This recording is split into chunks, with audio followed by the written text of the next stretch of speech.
Geomorphic processes में next है exogenic forces, जो कि एक्सोजेनिक मतलब एक्सटर्नल फोर्सेस जो है। एक्सटर्नल फोर्सेस जो जियोमॉर्फिक प्रोसेस के लिए रिस्पॉन्सिबल है उनको डेन्यूडेशनल प्रोसेस बोलते हैं। डेन्यूड मतलब कि स्ट्राइप ऑफ या फिर अनकवर करना, स्ट्राइप ऑफ या अनकवर, ठीक है। तो डेन्यूडेशनल प्रोसेस में क्या क्या आता है, तीन प्रोसेस आएंगे, weathering, mass movement, third is erosion, transportation, deposition. तो जो वेदरिंग होता है, वेदरिंग यानी कि कोई भी रॉक का पीस है, ठीक है, उसके छोटे छोटे टुकड़े होना, फ्रेगमेंट्स होना, वेदरिंग कहलाता है। मास मूवमेंट, वहाँ से वो रॉक्स कहीं उड़ के जाएंगे या फिर कैसे भी जाएंगे, पानी से या मतलब मास में, बल्क में कहीं जाएंगे। Erosion, transport and deposition, erosion में ये एक जगह ट्रांसपोर्ट होंगे, इरोड होंगे। इरोजन में आता है एक्विजिशन एंड ट्रांसपोर्टेशन, ठीक है। तो जो वेदरिंग है उसका ड्राइविंग फोर्स क्या है, यानी कि जो छोटे छोटे टुकड़े की बात की वो कैसे कैसे हो सकते हैं। First gravitational, molecular stress and chemical process, ये चार्ट एनसीईआरटी में गिवन है। Gravitational, molecular stress and chemical process. Mass movement, gravitational force. Erosion का है काइनेटिक एनर्जी मूव करने के लिए। तो फर्स्ट स्टेप वेदरिंग का पढ़ेंगे। वेदरिंग क्या होता है, कोई भी मैकेनिकल डिसइंटीग्रेशन या फिर chemical decomposition of rocks through action of various elements of weather and climate. So mechanical disintegration होना एंड केमिकल डिकम्पोजिशन होना रॉक्स का through the action of various elements, through action of various elements of weather and climate. Weather और climate के various action से weathering होना है, छोटे छोटे टुकड़े। तो वेदरिंग जो है कितने टाइप्स की, तीन टाइप के हमने डिवाइड किया। फर्स्ट क्या है कि फिजिकल या मैकेनिकल वेदरिंग, फिजिकल सेंस में। सेकंड है chemical weathering, third is biological weathering. So जो फिजिकल वेदरिंग है या फिर इसको मैकेनिकल भी बोल सकते हैं, उसमें 4 टाइप्स है। First is thermal expansion and contraction, thermal means temperature. Second is salt waging, third is Frost waging and fourth is exfoliation. तो थर्मल एक्सपेंशन एंड कॉन्ट्रैक्शन में क्या होगा, एज पर अवेलेबल टेम्परेचर जो मिनरल्स है या फिर कह सकते हैं रॉक्स में जो मिनरल्स है वो एक्सपेंड या और कॉन्ट्रैक्ट करते हैं। टेम्परेचर कम या ज़्यादा होगा उस हिसाब से वो एक्सपेंड एंड कॉन्ट्रैक्ट्स करेंगे। उससे क्या होगा, रॉक्स की जो इलास्टिसिटी होती है वो लूज हो जाएगी over a period of time, thus disintegrates. And this disintegration because of this process is called thermal expansion and contraction. Okay, so physical और मैकेनिकल वेदरिंग हो गया कि टेम्परेचर के डिफरेंस से एक्सपेंड एंड कॉन्ट्रैक्शन होना rocks में, जिसकी वजह से इलास्टिसिटी लूज हो जाती है रॉक्स की और डिसइंटीग्रेट हो जाएगा। Second is salt wedging. तो when salt crystals are formed in joints, जो रॉक्स में कोई भी जॉइंट या क्रिवेसेस या फ्रैक्चर्स है उनमें सॉल्ट के क्रिस्टल्स जमा हो जाना, फिर रेन वाटर की वजह से जो वो फूल जाएगा और वो रॉक्स को क्या पुश करेगा इन ऑल डायरेक्शन, तो इससे भी डिसइंटीग्रेशन हो सकता है। तो when salt crystals formed in the joint crevices and fractures of the rocks due to rainwater, these salt okay, when salt crystals formed in these joints comma crevices, fractures of the rocks due to rainwater, these salts pushes the rocks in all directions over a period of time, क्या होगा, the rock disintegrates. Such a disintegration is called salt wedging. Third is frost wedging. When Frost यानी बर्फ, तो क्या होगा, जब पानी भरेगा और फिर वो जब सॉलिडिफाई होगा ठंड में, तो इसकी वजह से चेंज आएगा उसमें। तो when the rain water makes its way into the joints, fractures या crevices of the rocks and turns into solid, solid में टर्न हो जाता है, that is crystals due to low temperature in winter. The ice crystal, अब जो ice crystal है, push the rocks in all direction to disintegrate. Such disintegration is called frost wedging, ठीक है। तो फ्रॉस्ट में पानी भर रहा है जो कि आइस बन जा रहा है due to low temperature. Salt wedging क्या होता है, पहले सॉल्ट जो है वो इन जॉइंट्स फ्रैक्चर्स इन सब में जाता है, फिर जब रेन वाटर आती है तो it salts pushes in all direction, disintegration। thermal expansion and contraction में due to available temperature different expansion and contraction होगा different minerals में different type से। तो जो rocks है वो अपनी elasticity over a period of time lose कर देगी और disintegrate हो जाएगा। fourth is exfoliation। exfoliation क्या होता है, layer by layer weathering होना, layer by layer weathering होना। exfoliation also called onion weathering। Onion weathering इसलिए क्योंकि it's a piling type of peeling the rocks in layer by layer fashion. So exfoliation is disintegrating या फिर peeling of the rocks in the layer by layer fashion due to mineral deposition of the rock in layer by layer fashion.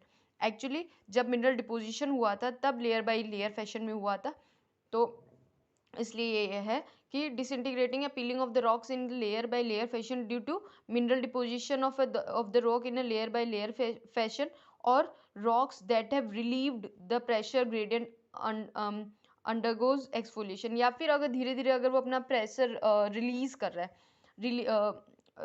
that have relieved the pressure gradually, अगर वो धीरे धीरे अपना pressure relieved, क्योंकि अगर ठीक है बस इसमें यही है disintegration layer by layer fashion, mineral deposition of the rock in layer by layer fashion due to deposition of mineral, ठीक है, और rocks that have relieved the pressure gradually undergoes exfoliation, वो एक्सफोलिएशन ये एक कैरेक्टरिस्टिक्स भी है weathering का कि लेयर बाय लेयर ऐसे जो होता है।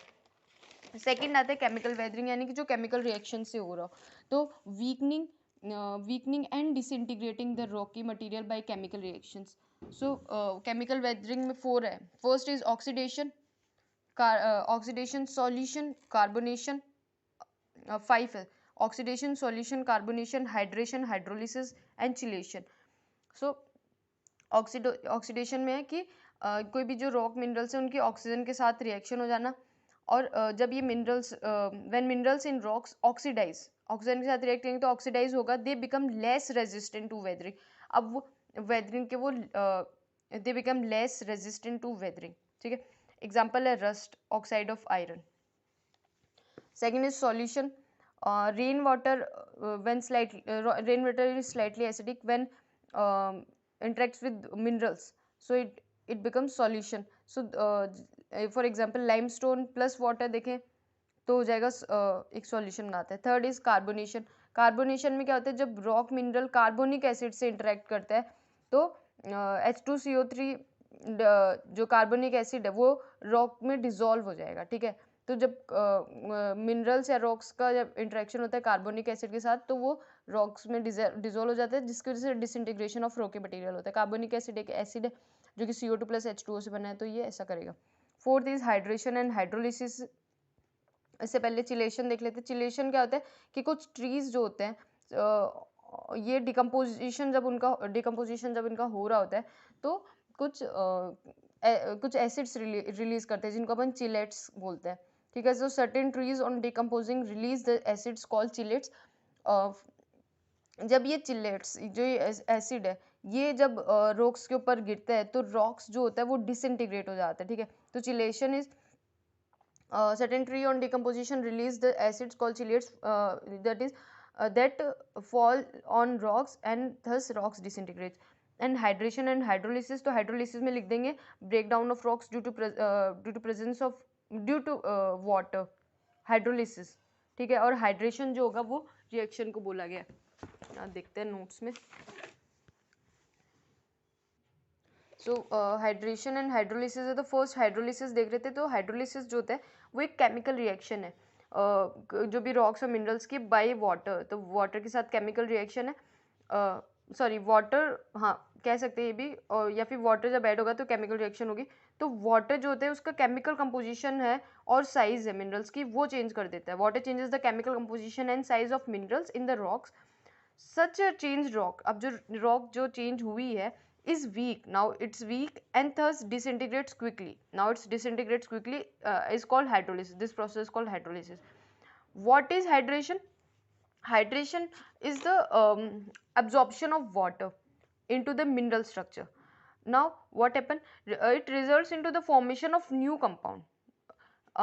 Hydration expands volume, अब अब्जॉर्ब करेगा तो वॉल्यूम एक्सपैंड होगा and also result in the rock deformation, ये भी रॉक डिफॉर्म कराने में, डिफॉर्म जिसका स्ट्रक्चर था वो डिफॉर्म हो जाते हैं, तो ये हाइड्रेशन एंड हाइड्रोलिसिस हो गया।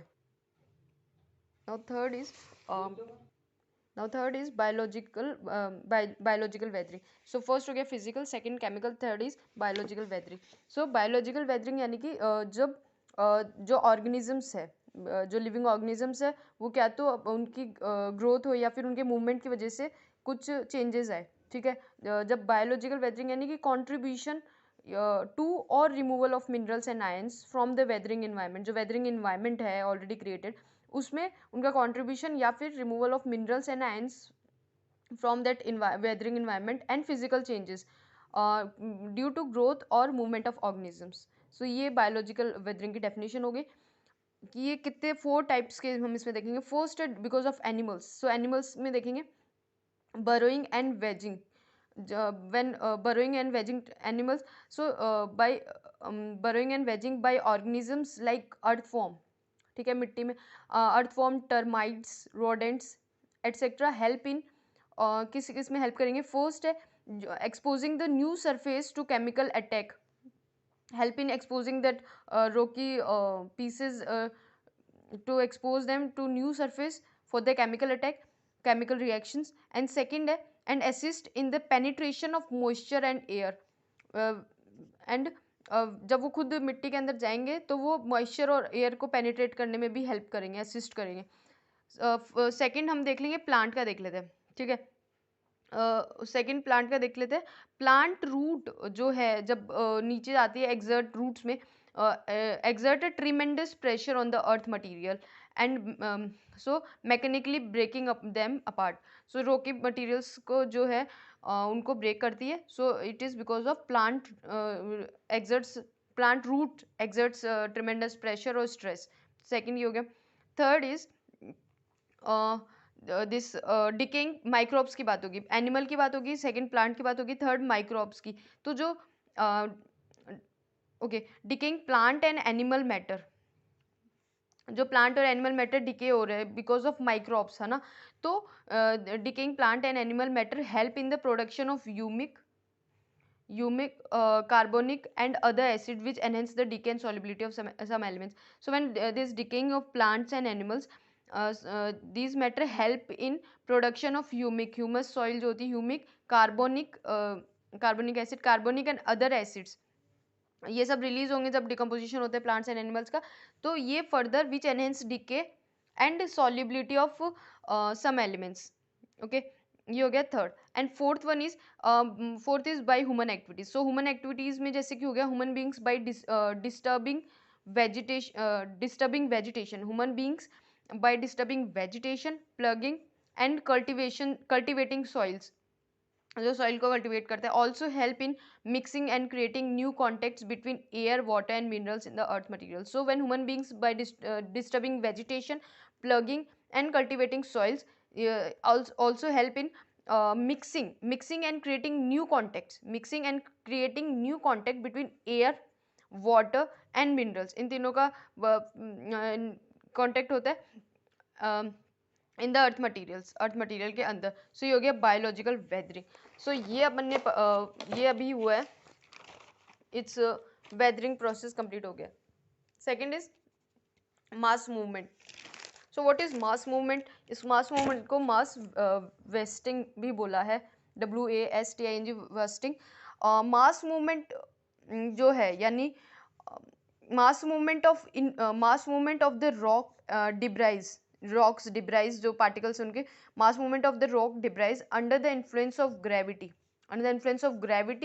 क्या होगा? From top of the hill to its foot hill because of the influence of gravity. ठीक है, मास मूवमेंट होगा. तो it's mass movement of the rock debris under influence of gravity from top of the hill to its foot hill. It can be very fast or it can be very slow. When it can be very fast, its examples are landslides, avalanche and rockfall. Landslides also given in NCERT, तो वो भी देख लेंगे. Landslide, avalanches and rockfall. When mass movement is very slow, so इसमें आएगा soil creep या फिर solidification. So mass movement, NCERT में लिखा है mass movement are aided by gravity. Okay, gravity से होगा. And no geomorphic agents like running water, glaciers, wind, waves and current participate in the process of mass movement. Okay, कोई भी agents इसमें participate नहीं करते. उस जिसमें ये एजेंट्स पार्टिसिपेट करते हैं उनको कुछ उस प्रोसेस को इरोजन बोला जाता है, जो कि आगे पढ़ेंगे. तो मास मूवमेंट में वेरी फास्ट में हमने देखा लैंडस्लाइड है, एवलेंचेस है, रॉक फॉल, ये सब है. और स्लो में सॉइल क्रीप एंड सॉलिफिकेशन है जो आगे देखेंगे।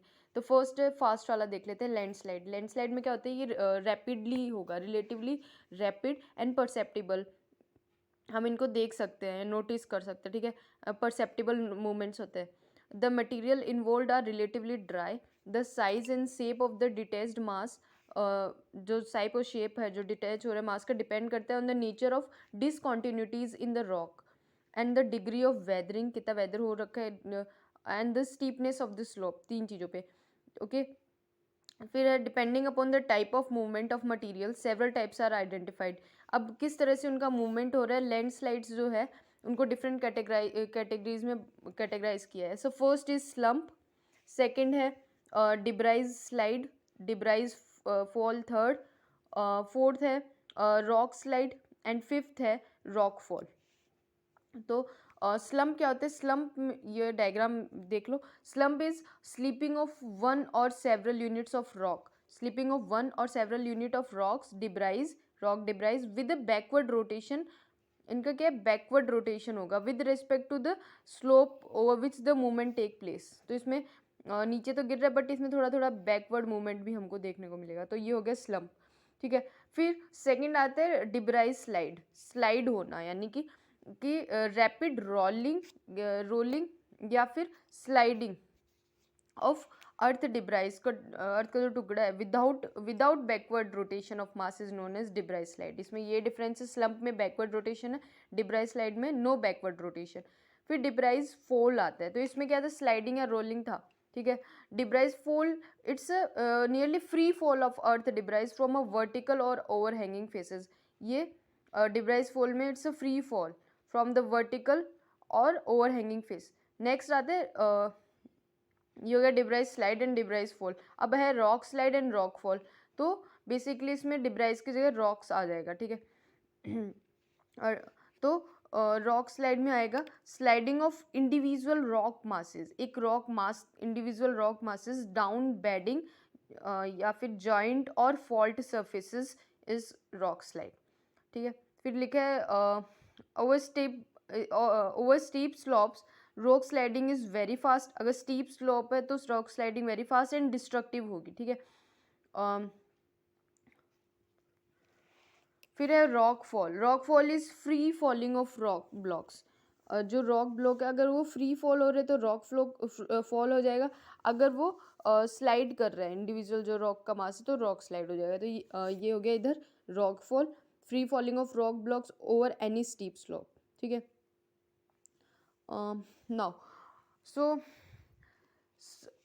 अब इसमें एक क्वेश्चन आता है कि हिमालय जो है वो हिमालय में टेक्टोनिकली एक्टिव है ये, और अनकॉन्सोलिडेटेड एंड या फिर एंड सेमी कॉन्सोलिडेट डिपॉजिट्स है इसमें मटेरियल्स का, और जो स्लोप है वो भी स्टीप है।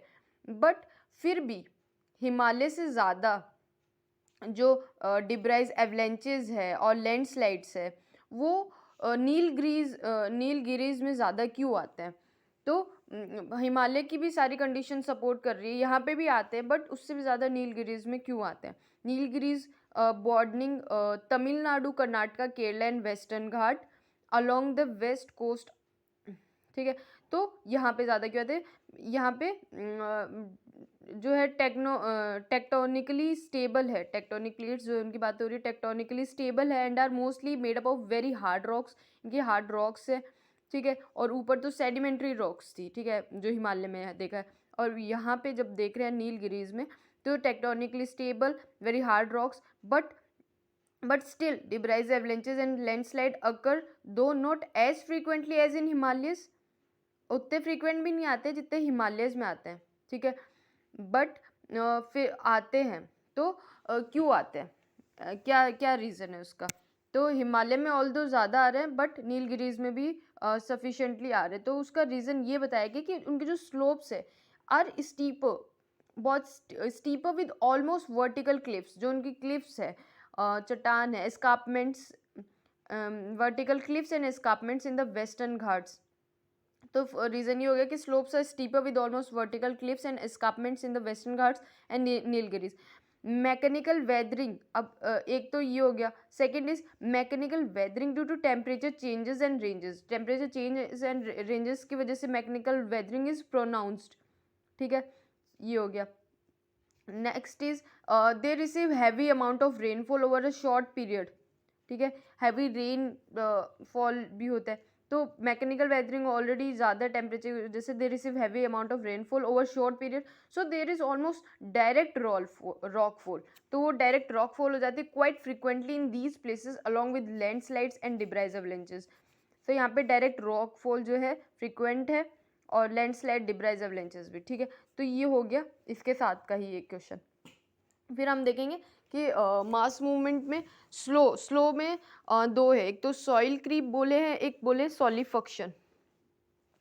तो इनमें डिफरेंस के सॉइल क्रीप होता है कि स्लो मूवमेंट, ये स्लो की ही बात हुई है दोनों में. तो slow movement of surface Rocky material, जो सरफेस के रॉकी मटेरियल्स है उसमें स्लो मूवमेंट होगा under the action of gravity. Obvious है, मास मूवमेंट की बात हो रही है तो ग्रेविटी की बात हो रही है. तो this downward movement is due to, ये मूवमेंट किसकी वजह से है? Because of thawing of ice in the soil due to raising temperature. Thawing यानी मेल्टिंग.